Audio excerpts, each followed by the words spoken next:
Aku, kalau sampai waktuku, ku mau tak seorang pun kan merayu. Tidak juga kau. Tak perlu seduh sedan itu. Aku ini binatang jalang, dari kumpulannya terbuang. Biar peluru menembus kulitku, aku tetap meradang, menerjang. Luka dan bisa ku bawa berlari, berlari hingga hilang peri-peri. Dan aku akan lebih tidak peduli. Aku mau hidup 1000 tahun lagi. Assalamualaikum, salam Indonesia. Terima kasih bagi yang sudah menonton video saya sebelumnya dan yang terpenting yang sudah berlangganan. Nah, kali ini saya akan membahas tentang teks puisi. Simak ya. Puisi itu adalah rangkaian kata yang dipadatkan dan disusun sedemikian rupa sehingga menimbulkan suasana perasaan yang mendalam.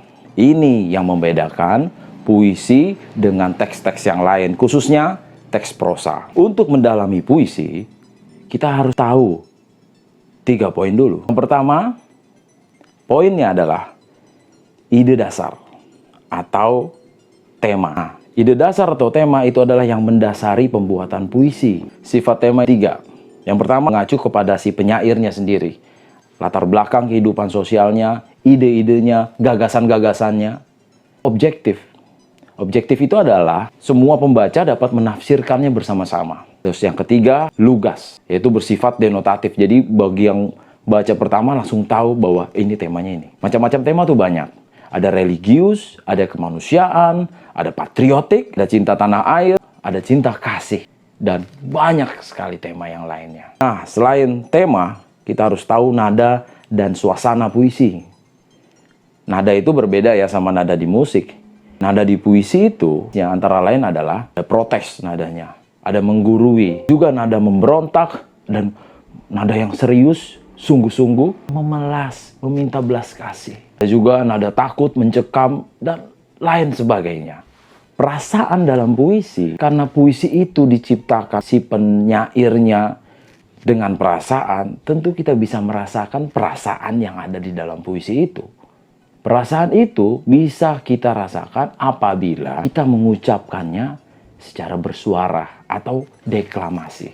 Perasaan yang menjadi dasar penjiwaan puisi bermacam-macam. Ada perasaan gembira, sedih, ada perasaan terharu, ada perasaan mencekam, terasing, ada tersinggung, patah hati, sombong, ada cemburu, kesepian, takut, dan menyesal.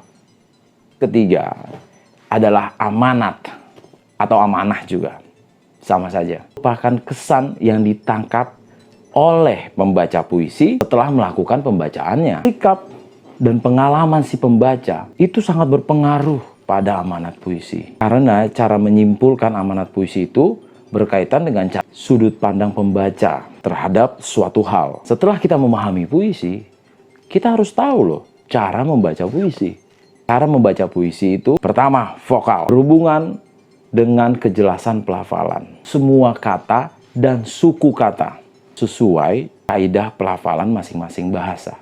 Ekspresi dapat pada wajah, terutama wajah. Ekspresi dan semua anggota tubuh kita bisa menimbulkan ekspresi. Ketiga, itu intonasi. Intonasi ini terkait dengan penekanan atau tekanan nada pada saat kita membaca puisi. Apabila ada kata yang penting, nah tekanannya bisa kalian press. Misal, saya tidak suka. Itu bisa kalian tekankan di kata tidak. Saya tidak suka. Jenis-jenis tekanan juga ada 2 ya. Tekanan dinamik, ada tekanan tempo.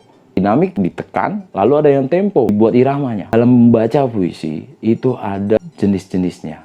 Ada 4 jenis-jenisnya. Pertama, membaca indah. Itu menitik beratkan ketepatan pemahaman, keindahan olah vokal, dan ekspresi. 2, deklamasi. Secara umum sama seperti membaca indah, tapi dalam deklamasi kita harus menambahkan gerakan anggota tubuh kita. Yang ketiga, dramatisasi. Nah, dramatisasi ini kita bisa memasukkan seni peran atau acting di dalam pembacaan puisi kita. Adakah jenis puisi yang bisa menuntut untuk dramatisasi?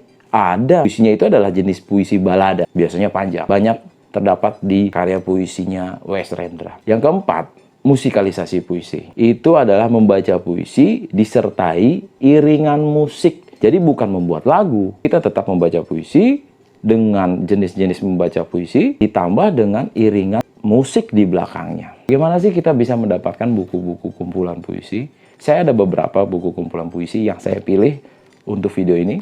Yaitu yang pertama, kumpulan puisi karya W.S. Rendra, judulnya Puisi-Puisi Cinta. Dalam buku ini, kumpulan puisi di daftar isinya terbagi pada masa-masa puber. Puber pertama, puber kedua, dan puber ketiga. Mungkin ini bermaksud untuk perkembangan psikologis dari si penyairnya terkait dengan masa pubertas ya. Yang kedua, puisi dari Profesor Sapardi Djoko Damono berjudul Sutradara Itu Menghapus Dialog Kita. Ini banyak bisa kalian temukan. Ini juga bisa banyak kalian temukan. Ada juga buku kumpulan puisi dari Boy Chandra.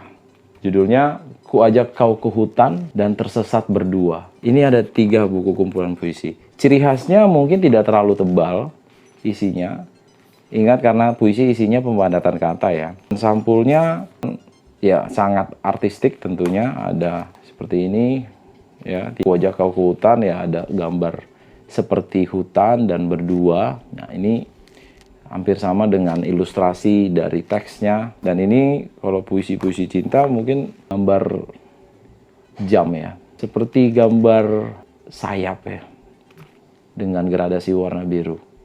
Nah ini bisa kalian temukan di toko-toko buku. Silakan kalian baca. Nah apa sih manfaat kita dari membaca puisi? Banyak sekali manfaat kita. Apalagi kalau setelah kalian membaca, ya sebelumnya kalian paham tentang puisi, lalu kalian baca.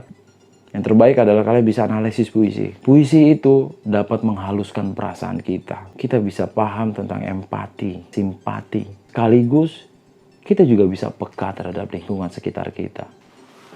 Oleh karena itu, jangan lelah membaca dan berkarya untuk bangsa kita. Silakan berbagi video ini jika kalian anggap video ini baik. Terakhir dari saya, Assalamualaikum warahmatullahi wabarakatuh. Salam Indonesia.